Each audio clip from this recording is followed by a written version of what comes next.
kejahatan, hitungan 24 jam sudah ada yang mengakses 3 jutaan orang. Bahkan ada 45 jutaan itu yang trending, nonton trending itu.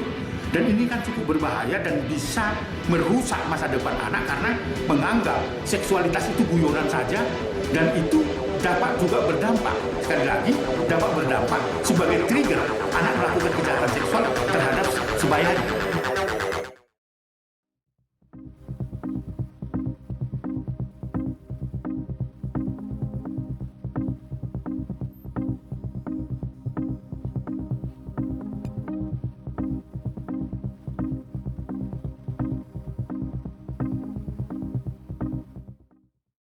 Teman-teman semua, pasti dari Ngoni so tahu toh tentang video yang akhir-akhir ini ada viral. Nah, bisa saja Ngana juga adalah orang yang kasih sebar. Memang tak ada masalah karena itu Ngana pe sosmed, Ngana pe privasi, dan Ngana pe hak. Tapi, coba melihat dapat penonton story. Pasti kebanyakan yang lihat dapat status itu anak-anak di bawah umur. Yakni, anak-anak yang belum pantas melihat hal-hal yang begitu. So itu, kalau orang mau share-share foto dan video, orang cari tahu dulu dari kebenaran. Jangan cuma orang ikut-ikut rame, bahagia orang cuma jadi penyebar berita hoax. Sebelum orang dapat bicara. Pikir-pikir dulu apakah foto atau video yang Ngana mau upload itu berfaedah bagi orang lain atau cuma demi Ngana kepuasan diri sendiri. Terus yang tong lihat sekarang ini itu yang jaga kasih sebar hal-hal berbau pornografi adalah pelajar. Hal ini sangat disayangkan karena seorang pelajar harusnya bisa tahu membedakan mana yang baik dan mana yang buruk. Nah, untuk itu, torang anak-anak dan pelajar Indonesia sebagai para penerus bangsa harus bisa menjadi contoh yang baik bagi orang lain. Apa orang ketahui, orang juga seringkali melihat hal-hal yang berbau negatif secara sengaja maupun tidak sengaja melalui akses internet. Nah, jadi sesuai dengan artikel-artikel yang saudara lihat dari awal, so terlihat bahwa ada 3 juta anak di Indonesia yang so menonton video itu. Siapa di antara torang yang tak tahu apa itu pornografi? Tentu banyak yang tahu dan mempunyai perspektif masing-masing. Selain torang harus mengenal apa itu pornografi, torang juga harus melihat dampak apa yang ditimbulkan jika torang menonton atau melihat adegan pornografi, baik itu secara sikap, perilaku, dan perkataan kita. Sebenarnya, apa sih dampak bagi orang kalau tong melihat atau menonton hal-hal yang berbau porno? Dan juga, para peneliti telah menemukan bahwa telah terjadi perubahan pada fungsi kerja otak untuk dorang yang sudah melihat hal-hal yang berbau pornografi, terutama bagi dorang yang masih anak-anak.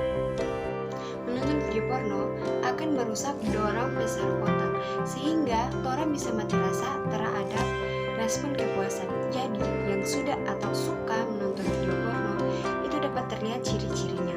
Seperti yang pertama, gugup kalau ada yang ngajak baca cerita. Yang kedua, prestasi menurun. Yang ketiga, jadi pemalas mau bikin apa-apa. Yang keempat, kecanduan main gadget. Dan yang kelima, suka babasan diri. Dampak atau akibat yang perlu torang ketahui kalau torang solia hal-hal yang berbau pornografi yaitu torang kepintaran akan berkurang 1% setiap melihat hal-hal begitu. Torang akan lebih mudah depresi atau stres. Torang akan susah mengontrol torang emosi. Torang akan kecanduan sehingga berniat untuk melakukan hal tersebut, sehingga banyak anak-anak yang hamil di bawah umur berhenti sekolah dan tidak berpendidikan, serta torang juga akan bermalas-malasan, sering babafoya, dan masih banyak lagi DP dampak yang tak baik. Ngoni mungkin terasa sadar DP dampak, tapi perlu Ngoni ketahui itu sangat berpengaruh besar yang akan merusak torang pe pikiran, torang pe perbuatan, serta torang pe karakter bangsa. Terus, bagaimana cara torang mengatasi hal tersebut? Di sini torang bisa mulai dari diri sendiri, mulai untuk menghindari hal-hal negatif tersebut. Nah, selain dari diri sendiri, orang tua juga berperan penting dalam menghindari anaknya dari bahaya pornografi. Hal yang dapat orang tua lakukan yaitu, yang pertama, orang tua harus memberikan kasih sayang dan perhatian yang lebih kepada anaknya.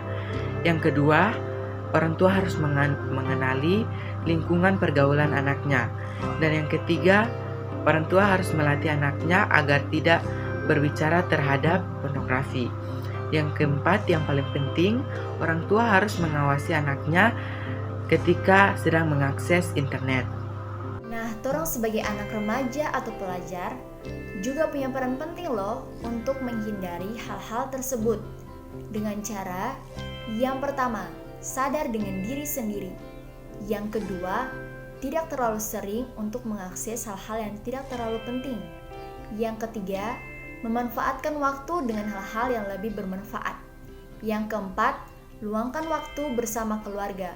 Dan yang kelima, mengisi waktu kosong dengan hobi dan belajar. Sehingga orang bisa menghindari hal-hal yang berisiko tinggi munculnya pornografi. Dan hal yang paling penting adalah mendekatkan diri kepada Tuhan Yang Maha Esa. Jadi teman-teman, untuk itu lebih baik mencegah daripada mengobati. Lebih baik bersusah payah sekarang untuk kebahagiaan nanti daripada bersenang-senang sekarang untuk kepuasan sementara.